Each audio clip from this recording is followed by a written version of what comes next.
Week 8 for Drinking with the Boys. We've got Zeke Elliott. Is he playing or is he not? Who knows? Papa John says, hey, until black people stand up, I'm not doing commercials on the NFL. Oh, hey, and Kevin Spacey, fucking gay with Drinking with the Boys.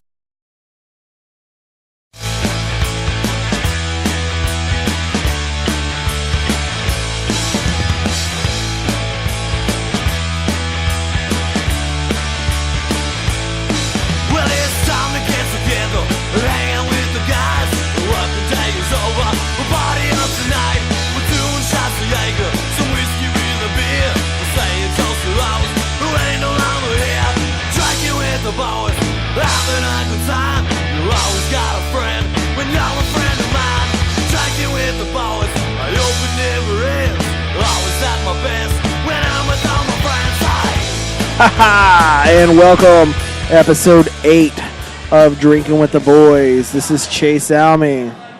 Oh, hey, I'm Corey Stevens. And we are hanging out at the Hub in Addison, Texas. We are hanging out at the Hub in Addison. It's a good place. It's a good place, Chase. It's a decent place. I like it. And if you're a smoker, you can smoke inside. If you're not a smoker, that's a huge draw over here. Yeah, and if you are not a smoker, you can go next door to Ron's place, which apparently is also owned by the Hub, or maybe the Hub is owned by Ron's place. I don't really know how I got real distracted because there was like an 18, 17-year-old kid on the sideline of UT wearing a green T-shirt. Like, who wears green on the sideline of a UT football because game? he's the play I think caller. like coach's son, he's got a shirt that says "Don't hit me" or something. No, dude, that's how they do it now, man. Like you usually, your play caller on the sideline is wearing a different colored shirt, so you can find. No, he's definitely not the play like caller. I saw places too. I want that to become a meme like because he looked out of place. Real they've hard. got But those anyway. big like posters that they hold up of pictures and stuff and like different. I know how it works. I don't know how it works. Okay, like I'm so sure there's a. I'm just kidding. There's only like one person smoking in here. It's actually pretty good. Yeah, it's not bad, but it is an option. And then they have Ron's place next door, which apparently has like scotch and like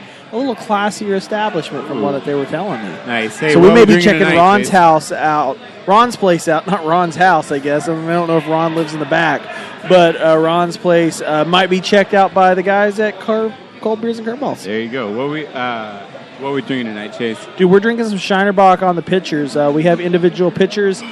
Corey, wanting to be classy, sipping it with a straw, just straight out of the pitcher. Chase, do you ever tell the truth? Sometimes. Sometimes when you're talking Trump. When we're talking Trump and immigration.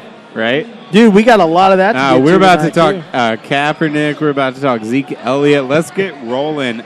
Chase, how's your week been? Dude, my week has been good. The Cowboys won, so that makes it great. My boys up in the Northeast won with the Pats rolling this week. So all is good in NFL world. Yeah, so we did skip a week. We're real sorry about that. We didn't skip a week, though, Corey, because we lacked content.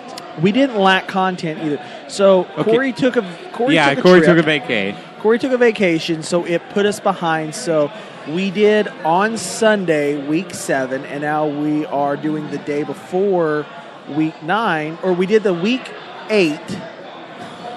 No, Chase can't we didn't keep everything. skip week 8. We're just behind on week 8, which actually means better news for you because shit happened. Yeah, it's fine because we got lots to talk about. I was even soaking in some high school football last night. That was good times. Dude, high school football in Texas is good stuff. Dude, in all of Texas. Yeah. Tell me about that show on Facebook. So there's a new show on Facebook. It's about Aledo High School. So what is Facebook doing giving us like content? Dude, they have episodes now. Apparently the Ball family has What's a it show. called again?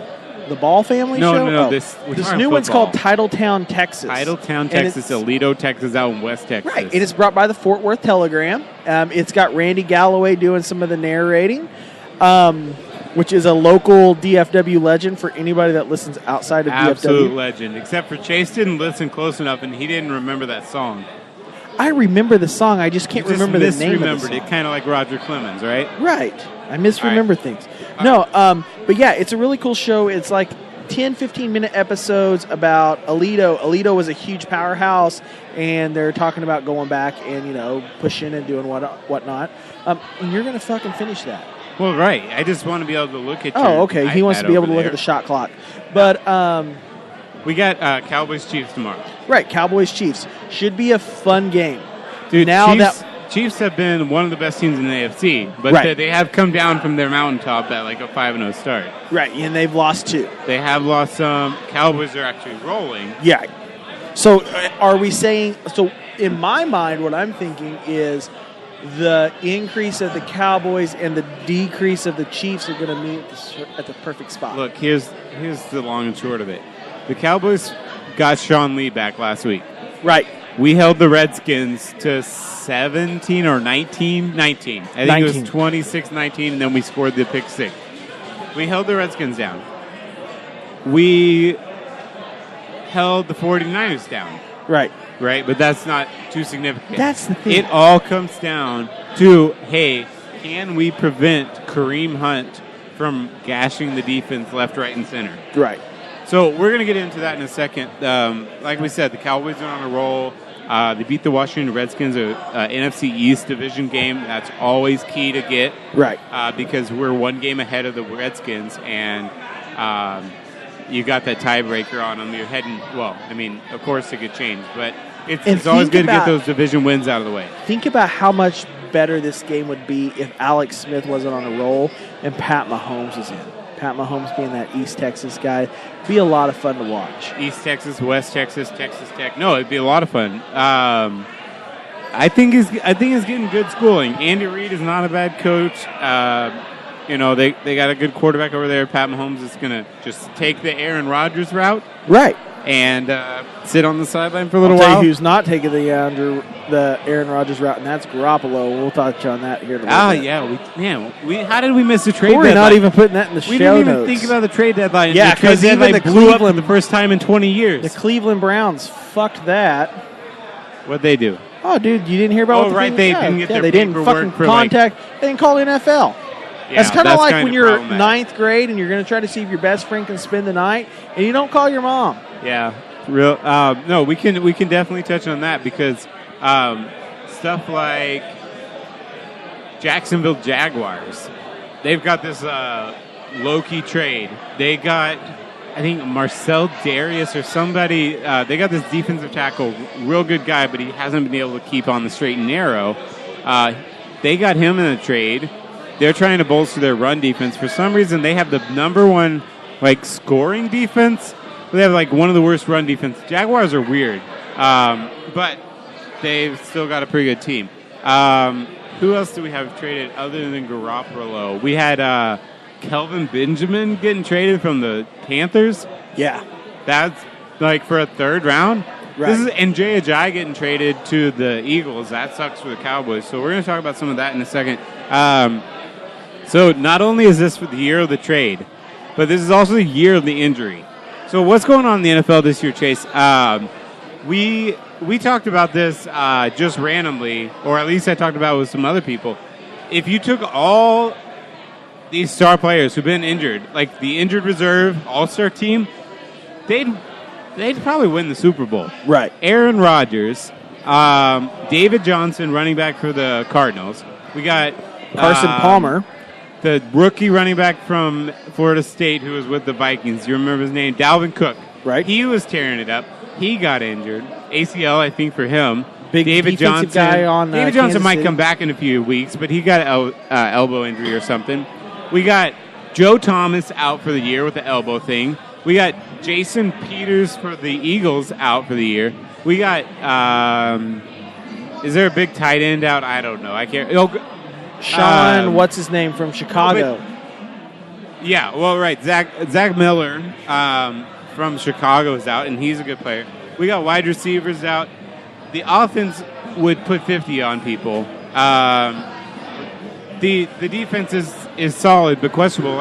Everyone's getting injured, and then Deshaun Watson. Just the other day, to add icing to that whole thing, we got Deshaun Watson blowing out his knee in practice, not even in a game. The news hits everybody like a freight train. All of a sudden, the Texans are reeling, trying to figure out what's going on in their life. Joe Flacco, what about that game? That was a Thursday night game or a Monday night game, or what was It going was on? the with that one? Thursday night game, and it was Flacco. It was the Ravens playing the Dolphins. It was kind of late. He was scrambling. He didn't go down. Like, he went down for a slide. He was a late He got slide. hit helmet to helmet real bad. Had he slid like every other quarterback in the league would slide, Yeah. where the linebacker hit or the safety hit, The linebacker. it wasn't AJ or some. I can't remember the No, name. it's the guy who used to be on the Texans, I think. He was pretty good. Demico Ryan? No, whatever. I can't remember. But, no, it's... He should have kind of pulled up, but yeah, Flacco didn't really slide Where in the last he would have second, hit so would have it's been not his a legit midsection. slide. And he dude. kicked his legs around. He was trying to get the first down. Dude, Flacco, like, the Flacco came up with overstatement check, of the please. century was Flacco is in concussion protocol. Right. Like, I know we shouldn't be joking about that. There's kind of Cole some funny Beasley's little in it, jokes too. because he is like sticking He's got his finger up in in the air like, and- yeah, check please right now. No, it was some bad timing with that, but also like Dak in the Redskins game, there was a very similar thing where he slid maybe a tiny bit late, but also you can't hit helmet to helmet, and the ref was completely blind to that. I think there's And that's something. all the Cam Newton thing, where if you're a big quarterback, you can take it, and they don't even pay attention. Man, when to he you. took that shot that one day going in on that 2-point conversion, that was some good shit.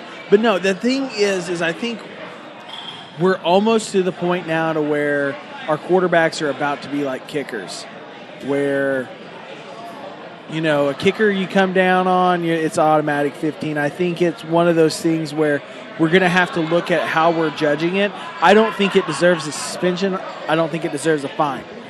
I think with the late slide, I think when you do something like that, you put yourself in jeopardy of that happening. And I think that right there, you can't punish a player for another person's negligence.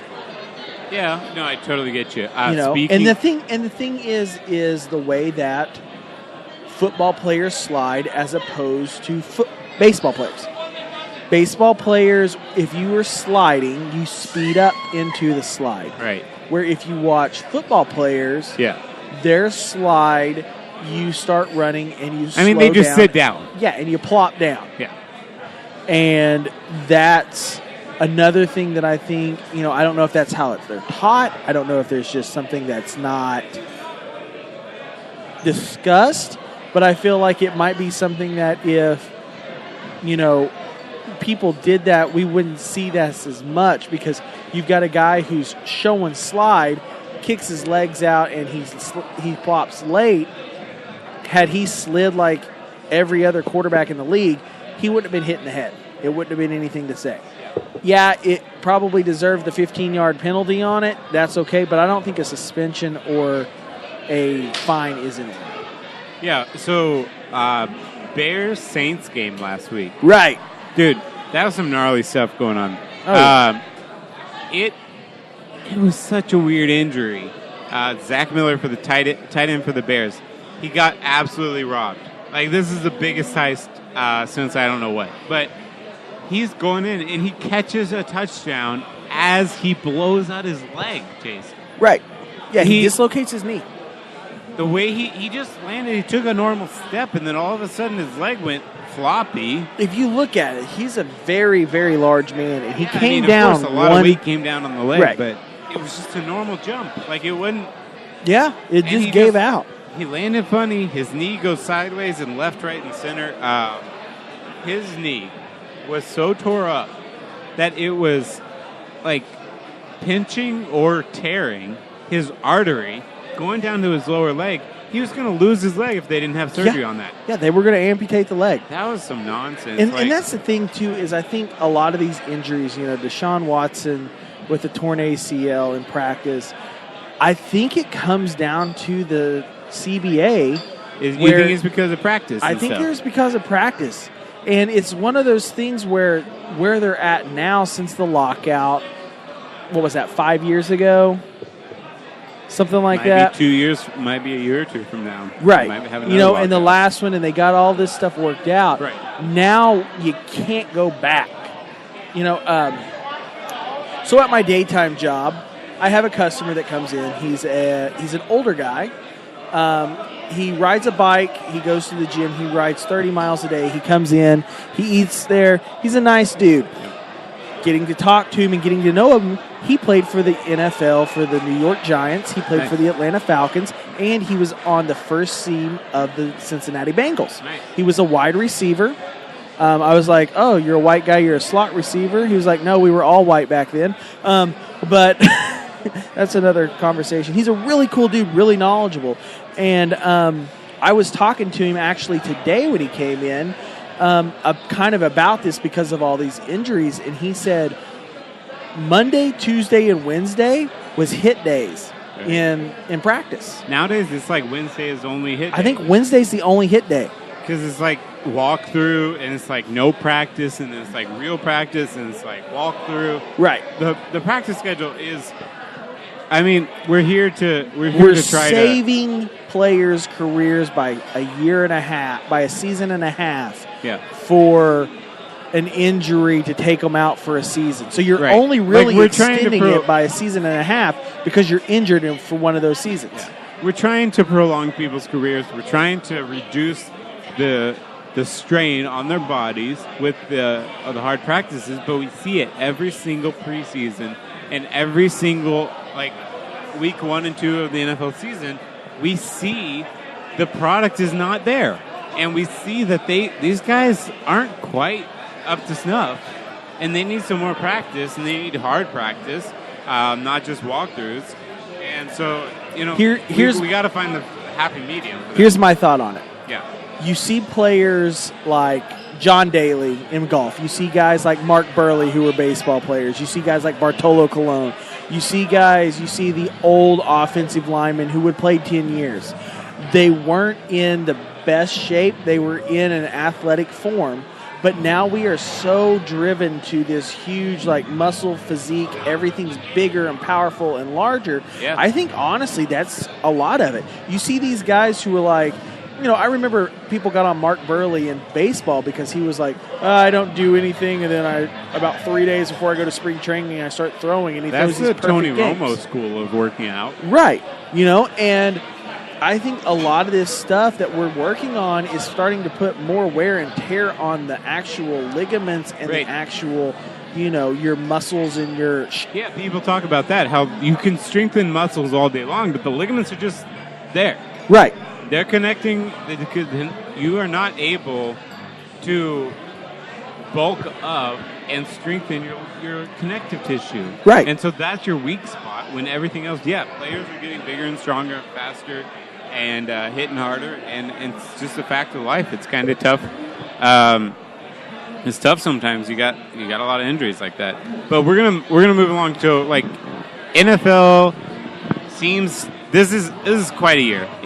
So we're always talking about the NFL is full of injuries. The NFL is full of drama this year. The NFL cannot get out of its own way. The NFL is the hottest, the easiest story to write this year is about how ratings are down. We can talk about kneeling. We can talk about drama. We can talk about protesting. It's just this constant cycle. Right. It's becoming, and we're to blame for it. I mean, we're sitting here fucking bringing it up every week, but they keep giving us something to talk about every week. So, it's... Yeah, so Papa John's, talk about that. Papa John's report came out. It came from ESPN, so it seems legible. There's other people saying it was taken legitimate? Out of context. Yeah, legible. Sorry, legible. Too much shiner. Uh-oh. It was very legislator. No, but they... what ended up happening was... I think on Wednesday... yes, it was on Wednesday. Owner announced... John Schnatter, which I worked for the company, fucking Harvey Weinstein of pizza. John Schnatter came out and said, hey, we're down 13% in sales. Yeah, and they're pulling their ads. Yeah, this started happening when we started protesting and everything else. There's a failure in leadership was the words that are quoted by John Schnatter saying. Yeah, an example of poor leadership. But exactly, that's pointing the finger directly at Roger Goodell, directly at Jerry Jones, directly at why can we not come, like, why is there all this unrest? Why are your, like, there's just not, like, everyone is not pulling in the same direction. You and I worked together in the past. That's what people used to talk about is it's not about how busy it is. It's if everybody's on the same page, knows their role, is pulling in the same direction. If the player's role is to protest, then let's protest. But we have to be able to say, like, if people are going to get their panties in a wad, because that is a significant thing, is that we in America these days do not seem to be able to talk about polarizing political issues without, like, immediately, you know, going off the deep end, saying all this crazy rhetoric. Like, we need a little bit of nuance in the discussion. We need to be able to have a legitimate discussion. And so when people want to have their voice heard and they protest during the national anthem, then everybody just blows up about how you're disrespecting the country. Right. And taking a knee in the national anthem is the new burning the flag. It's become that. Like, this is the national story. The NFL is that big. Right. And so, you know, there's stories that came out. Right. It's affecting, I mean, it all comes down to money, always. And it's affecting, you know, these marketing executives, places like, you know, every single sports channel, the NFL, Papa John's, they're all feeling it. So here's the thing is, there's two things that I took away from that owners meeting that happened.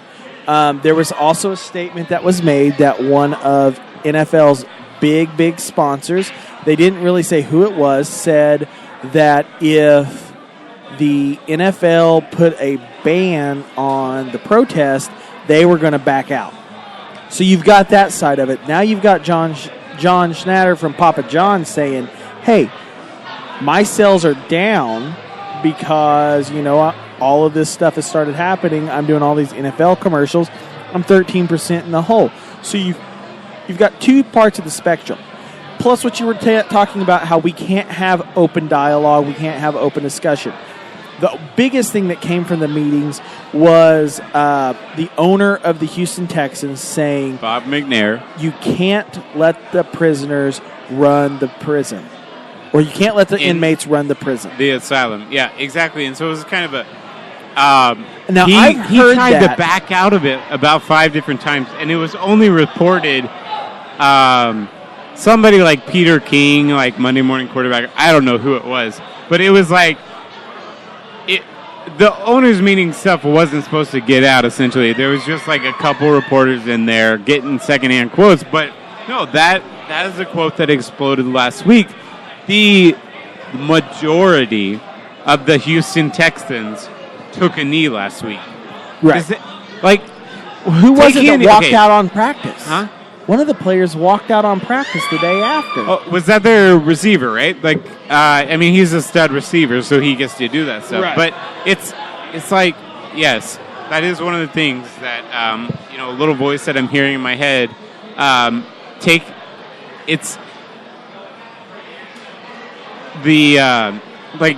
a knee, the protest itself has transformed too much. Right. So, you know, this week the Texans are protesting because they're taking a knee because they didn't like what their owner said. You know, 5 weeks ago, everyone's taking a knee because they didn't like what Trump said.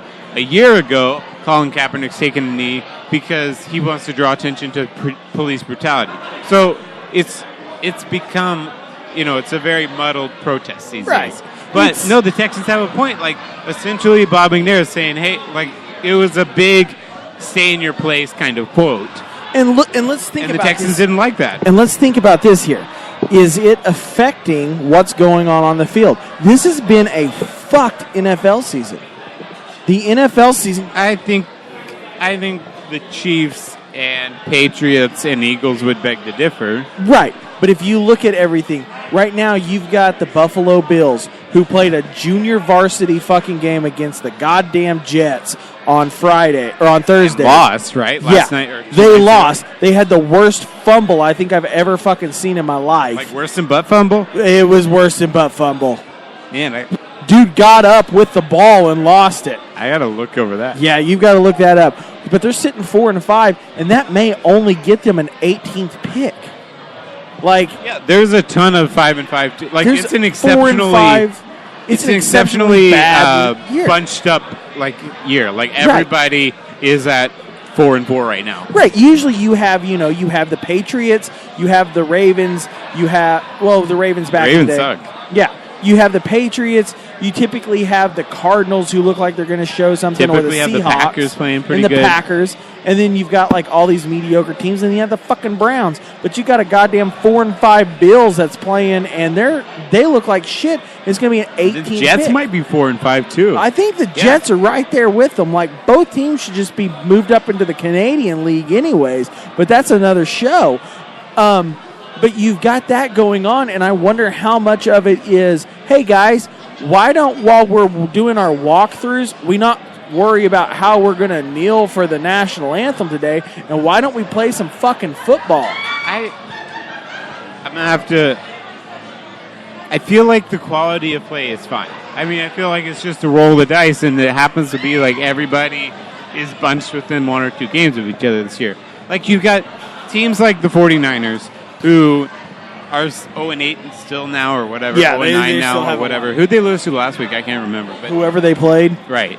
They lose all the time. But maybe the Redskins? I don't know. But, no, they're playing okay football, and actually they upgraded their quarterback situation, except for kind of not upgraded. Right. Because, who's that coach? Their coach said... No, the coach. He said Garoppolo's not quite ready to take the starting gig. Right.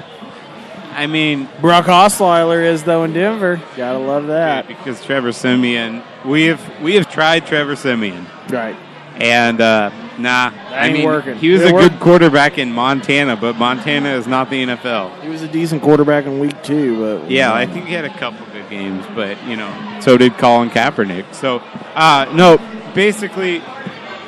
Yeah, the 49ers, so let's just roll right into that. Trade deadline stuff. Jimmy Garoppolo got traded for a second-round pick. I got to talk about this for a second. What is up with the value of trades? Wait, A, the NFL never trades players.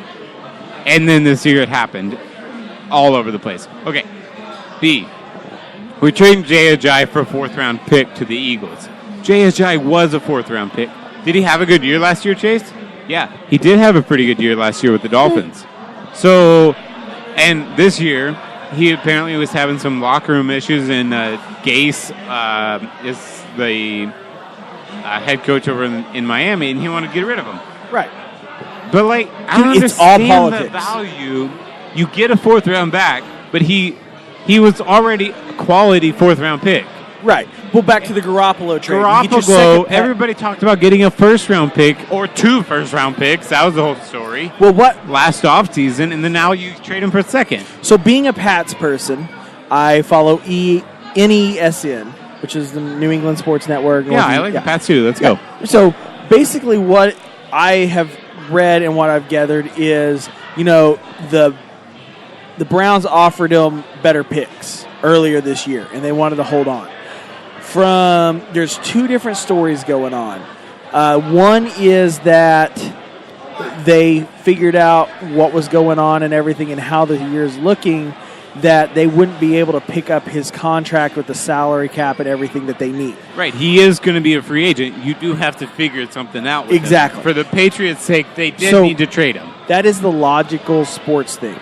Now, insert media drama. A guy that works for the Golf Network, who's also buddy-buddy with Tom Brady, went out and said that Bill Belichick was wanting to get rid of Brady at the end of the season because he's 40 years old. He knows his window's going away, and they wanted to prolong it. And so Garoppolo was going to be coming in, and basically Tom Brady would be Drew Bledsoe, and that's how it would go. So this was Robert Kraft's way of saying, no, we're riding Brady until he ends his career as a Patriot. Which might be, 10 more years? He wants to play until 2025. That's a long or 2022. He wants to play until he's 45 years old. Yeah, no. The Patriots have essentially no backup quarterback. They put all their horses in with Brady. They're finally rolling. They're 5-2. I think they started off 2-2. Everyone was like, "Oh no!" They finally what got that happened to the defense in Patriots? shape. And I'm like, "No, guys, relax. Right. It's the Patriots are going to be fine. They got no problems." So, on to the trade deadline. Yeah, let's go. Let's talk about the fucking Browns. They dropped So the ball Browns- as usual because they just suck. They're the Browns. The Browns can't do anything right. So the Browns were working on this blockbuster trade, and the other team, I believe, was it with the Bengals? Yeah, but who were they going to trade? I can't Deshaun Kaiser or something? Yeah. Or Andy Dalton? Or what was going on? They were going to get Sean, I think it was Sean Kaiser. But basically what happened was they were minutes within the deadline. The Bengals called the NFL and was like, hey, this is going down. And then the Browns just fucking didn't do anything, and the trade went away. That was it. A.J. McCarron, the backup for the Bengals, Right. would have been an upgrade because he has proved himself over Deshaun Kaiser, the rookie quarterback for the Browns. And the Browns, who else do the Browns have? I don't know. They just rotate through. They do now have the highest paid offensive lineman at $13.5 million this season. Who's that? Coming Joe up Thomas? next season. Can't remember which one it was. It was the offensive line. He's the most paid offensive lineman, though, going into 2018. For the Browns? For the Browns, $13.5 Joe Thomas, million. then I'm sure. Probably. But like he injured his elbow and he's out for the season. So that Yeah, kinda but sucks. his injury is worth $13.5 million. Yeah, the most Browns story ever, essentially, is what this says. The Browns and the Bengals agreed in principle on a trade for A.J. McCarron, and then the Browns didn't even complete their trade. They had to notify the NFL before the trade deadline, and they dropped the ball. So, yeah, typical Browns stuff. They're never going to get out of the hole. Dude, that's they can't like- get their ownership right. They can't get their management right. They're always going to be the Browns That's until like that being changes. on probation and not getting your community service signed off on. Whoops. Yeah, you go and you fucking pick up trash on the side of the road and you don't get the guy to sign the paper. Like, that's where we're at. Chase, I think we got 13 minutes left. We got So quick with this touch. trade deadline, we've got week 9 coming up, which for you fantasy players know that is your trade deadline. So get on it. But where you don't have to do the trade deadline is draft.com. It's week by week snake drafts. So it's just like the draft that you play at home with your buddies. But hey, it's a weekly thing.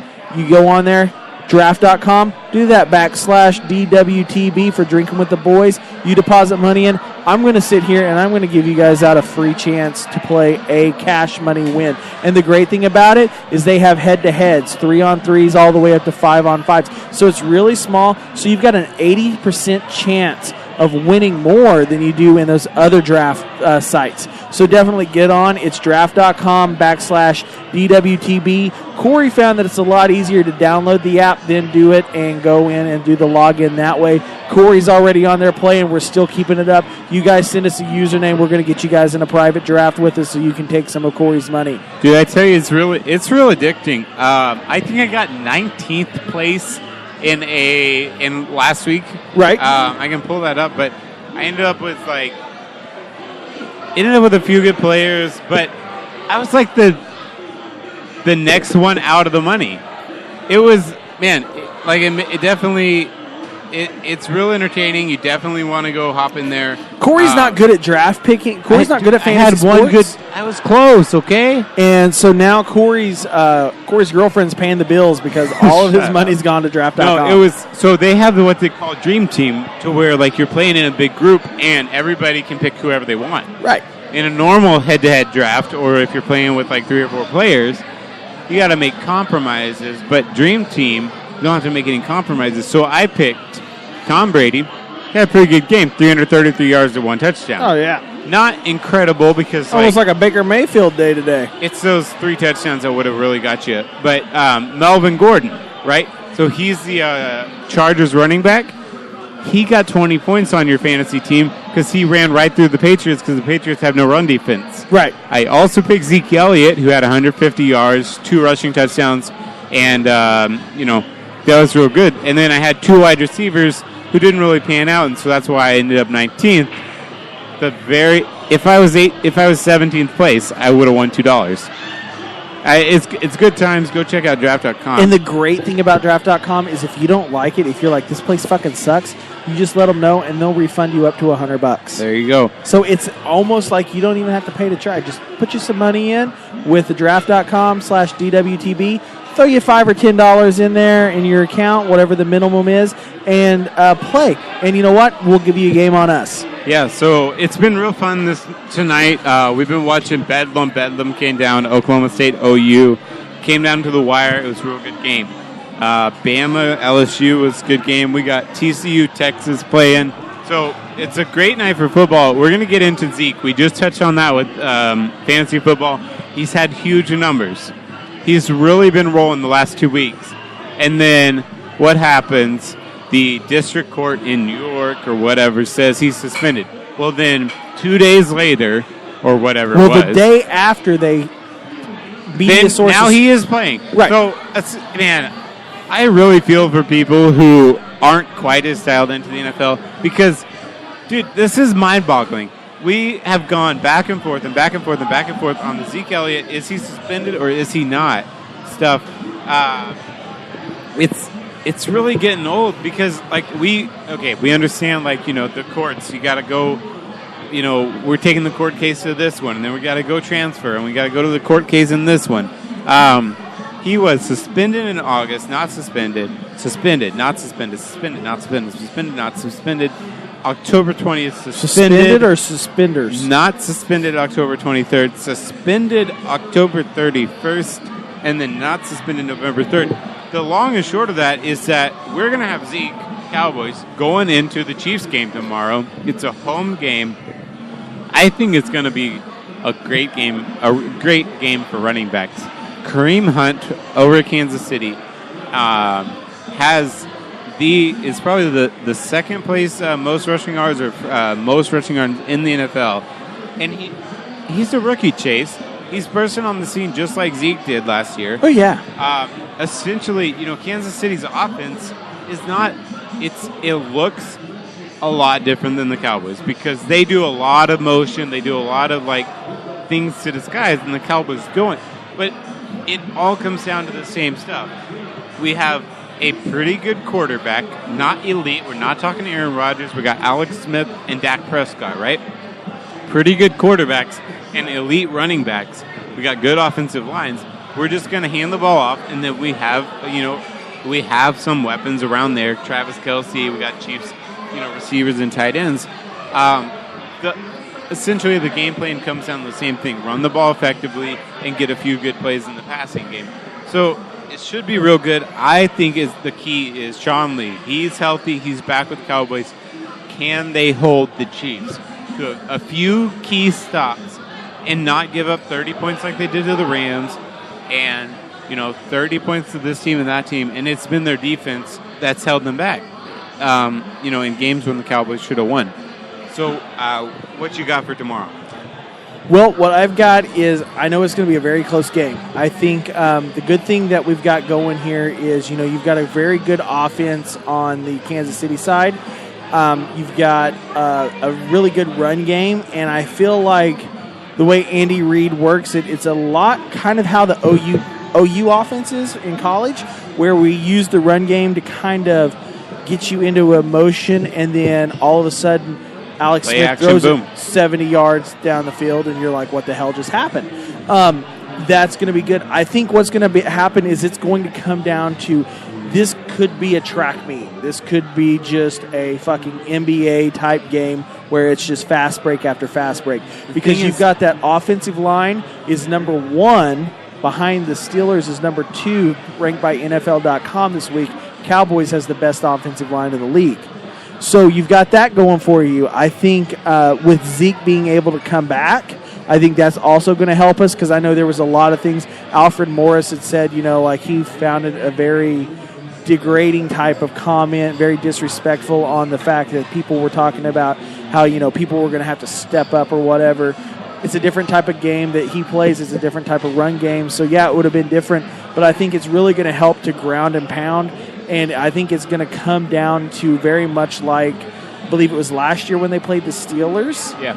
I think it's going to be one of those type of games. But I've got the Cowboys pulling it out with a field goal. Zeke went off last year against the Steelers. That was a real breakout game. Right. We went into overtime. Speaking of field goals, we still don't have Dan Bailey. Dan Bailey's Is probably that going out to be till key, though? Thanksgiving. If it's going to be a close game, Yeah, the kicker last week. Mike Yeah. Nugent. I mean, he no missed one. relationship to Ted Nugent. I looked at. He missed one. Like, it could come down. It could be real important. Right. I mean, I know Pat McAfee was a punter, but fucking come on, get him up Barstool Sports and let's get him in. Right? Like, yeah, get in there. No, we got basically the last point to get to. We got Marshawn Lynch running over everybody. We're talking about running backs. That was a real fun, little lighthearted piece to end. Basically, Marshawn Lynch is going back to his old high school in Oakland. He lives in Oakland. He plays for Oakland Raiders now. And he fights for Oakland. He gets suspended for Oakland. Right. He put on a jersey and joined practice and just pushing left, right, running and center, over going kids. beast mode on these little high school kids. Right. So some people, I don't know if it's parents, I don't know if it's principals. It wasn't. Who cares? It was. He we don't know. posted the video. The video got online. Right. People were filming it, and the. What do we have here? What is the athletic deal? The NAII? Well, here it's UIL, but over there it's National Association of High School Sports or something. Right, yeah. So their little government league has a rule. Basically, the layman's term says, hey, don't we be an can't have NFLer fucking and parents, go push adults. people down in California. Yeah, we can't have adults running kids over in California, which doesn't fly in Texas. But that's also another podcast probably on Fox y'all need News. to go watch that video, though. Yeah. So the school is in trouble for letting Marshawn Lynch come out and just fucking run over their kids. Yeah, for sure. Let's look forward to tomorrow. I've only got one thing to look forward to because my Pats are on bye.